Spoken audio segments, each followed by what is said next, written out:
بسم اللہ الرحمن الرحیم۔ السلام علیکم ورحمۃ اللہ وبرکاتہ۔ سامعین کرام، آج کی اس مختصر سی ویڈیو میں آپ کے سامنے سورۃ القمر کا مختصر سا تعارف پیش کرتا ہوں۔ سورۃ القمر مکی سورت ہے، اس میں 55 آیات ہیں۔ قمر عربی زبان میں چاند کو کہتے ہیں۔ اس سورت کے آغاز میں شق قمر یعنی چاند کے دو ٹکڑے ہونے کا واقعہ بیان ہوا ہے، اس لیے اس سورت کا نام سورۃ القمر ہے۔ ایک مرتبہ مکہ والوں کے سامنے حضرت محمد الرسول اللہ صلی اللہ علیہ وآلہ وسلم نے انگلی سے چاند کی طرف اشارہ کیا تو چاند دو ٹکڑے ہو گیا تھا۔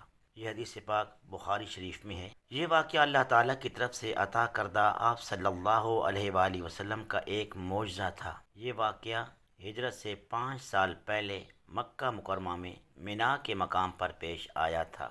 اس واقعہ کو قیامت کی نشانیوں میں سے ایک نشانی قرار دیا گیا ہے۔ سورۃ القمر کا مرکزی موضوع حضرت محمد الرسول اللہ صلی اللہ علیہ وآلہ وسلم کی صداقت اور انکار کرنے والوں کے انجام کا بیان ہے۔ سورۃ القمر میں چاند کے دو ٹکڑے ہونے کا واقعہ، پھر 5 نافرمان قوموں یعنی حضرت نوح علیہ السلام کی قوم، عاد، سمود، حضرت لوط علیہ السلام کی قوم اور آل فرعون کا ذکر عبرت کے طور پر کیا گیا ہے۔ اس طرح کے برے انجام سے بچنے کے لیے اس صورت میں نصیحت حاصل کرنے کی دعوت 4 بار دی گئی ہے، اور فرمایا گیا ہے کہ ہم نے قرآن مجید کو نصیحت حاصل کرنے کے لیے بہت آسان بنا دیا ہے۔ صورت کے آخری حصے میں آخرت کے بیان اور نافرمانوں کے عبرت ناک انجام کے ساتھ فرما برداروں کے اچھے انجام کا بھی ذکر کر دیا گیا ہے۔ اللہ تعالیٰ قرآن کریم کی ساری تعلیمات کو سمجھنے اور اس پر عمل پیرا ہونے کی توفیق عطا فرمائے۔